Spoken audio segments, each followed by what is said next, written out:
This is the case of the boy in the box, an unsolved mystery that has gone on for decades. Who or what killed the boy in the box? Murder is a terrible thing, but the murder of a child is somehow worse. Known as America's unknown child, the boy in the box murder has gone unsolved since the discovery of his body on the 25th of February 1957.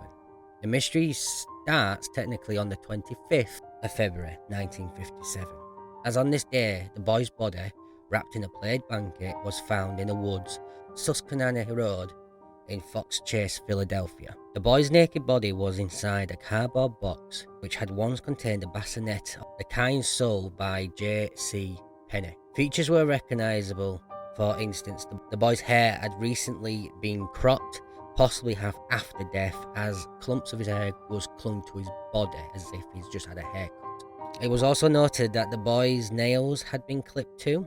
There were signs of severe malnourishment, as well as surgical scars on the ankle and groin, and an L-shaped scar under his chin, indicating the boy had had some medical care at some point, yet no record of him could be found. The boy was first discovered by a young man who was checking his muskrat traps. Feeling that the police would confiscate his traps, he did not report what he had found. A few days later, however, a college student by the name of Frederick Benosis spotted the rabbit running underneath the underbrush. He stopped his car to investigate and discovered the body. He too was reluctant to have any contact with the police, but he did report his find the following day. The boy's identity has never been determined. The case has yet to be solved. The boy in the box was described as having blue eyes, fair complexion, and medium to light brown, crudely cut hair. His nails were noted as being neatly trimmed. He had deep bruises covering much of his body and face, and experts speculated that due to the cold weather, the child may have been laying in the box between 2 to 3 days to 2 to 3 weeks. The police received the report and opened an investigation on the 27th of February 1957. The dead boy's fingerprints were taken, but no match was ever found. The police at first were optimistic that he would soon be identified, as they believed that his parents or somebody would come forward.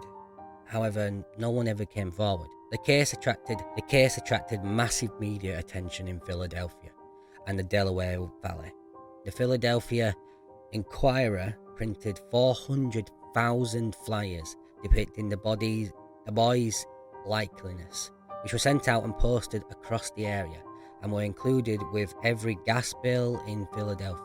The crime scene was combed over and over again by 270 plus police academy recruits, who discovered a man's blue corduroy cap, a child's scarf, and a man's white handkerchief with the letter G on it. All the clues that seemingly led nowhere.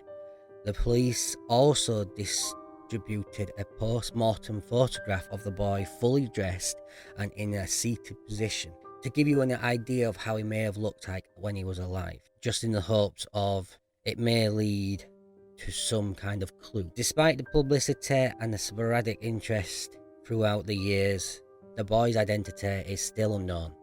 The case remains unsolved to this day. On the 21st of March 2016, the National Center for Missing and Exploited Children released a forensic facial reconstruction of the victim and added it into their database. In August 2018, Barbara Ray Venter, the genetic genealogist who helped identify the Golden State Killer using DNA profiling techniques, said that she was using the same method to try identify the boy in the box. Amateur groups that use online databases, such as the Door Network and WebSleuth.com, have also tried to solve his identity, but have all been unsuccessful thus far. Looking at the case evidence we have, the boy's hair was crudely cut and located throughout his body, indicating that it was cut while he was deceased or naked immediately or before he died. His hands and feet were indicating that they were submerged in water for an extended time. just before or after he died. The child may have also had a chronic eye ailment. He had not eaten for 2 to 3 hours before death. The faded, cheap flannel blanket he was wrapped in was made in either North Carolina or Quebec. It was also mass produced and shipped to multiple locations. His esophagus contained a dark brown residue, possibly indicating he'd vomited shortly before death. He was severely malnourished. The cause of death was multiple blows to the head. The boy was buried in a potter's field next to the Mechanicsville and Dunks Ferry Road. The tombstone simply read, "Heavenly Father, bless this unknown boy." Eventually, the boy's body was exhumed in 1998. Mitochondrial DNA was extracted from his tooth. Efforts are currently underway to link this child to a relative by scanning it through the database. However, the mitochondrial DNA sequence is too small to produce a conclusive match with anyone. On the 11th of November 1998, the boy was reburied in a donated coffin at the Ivy Hill Cemetery, and a website was launched to keep this boy's memory alive and to help generate new leads. The website is called America's Unknown Child. The possibility of this 53-year-old crime being solved is quickly vanishing. The case remains open in name only. The police officers and investigators who tried to keep this case moving forward are passing away, or are too old to continue pursuing the occasional lead that comes their way. Chances are that the individual or the individuals who killed this young boy have since died and will never face justice for their crime. Experts agree that if this case occurred 10 or 15 years ago, the crime most likely would have been solved. But in 1957, police departments did not communicate or share information outside their local areas. Media coverage was also limited to the Pennsylvania and Delaware areas. In today's age, this case would have been national news, and the information pertaining to the case would have been available to all city and federal law enforcement agencies. Let's have a look at some of the theories. Some of the theories are that the guy who discovered it, Frederick, who was also known for spying on wayward girls, was initially thought as a suspect, but he was questioned and cleared via a lie detector test. Another possible theory was a foster home located about 1.5 miles from the crime scene was the first location police officers wanted to check. There were 8 foster children residing there at the time. All the children located in the foster home were checked out and the family was ruled out. Speculation still exists that Arthur Nicoletti, who ran this foster home, is somehow involved. He refused to take a lie detector test, and a psychic hired to assist in this investigation led investigators directly to the foster home without ever visiting the area first.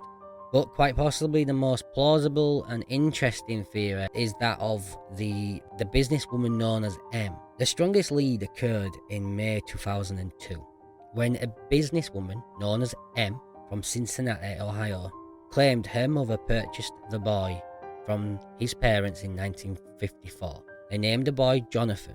He was regularly abused and housed in the basement. He was described as being handicapped and could not speak.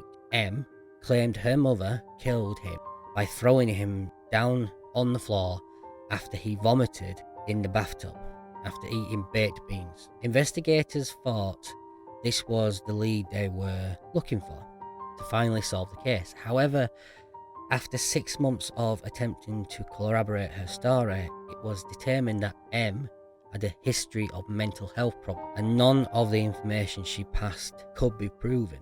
Whoever killed the boy, we may never know, and as time moves on, it is less likely that we will ever find out. It is heartbreaking to research and to learn about this case, and all I can say is I hope that the young boy is finally at rest. As always, stay safe, look after one another, and we'll see you in the next time, here on Criminally Charged. Bye for now.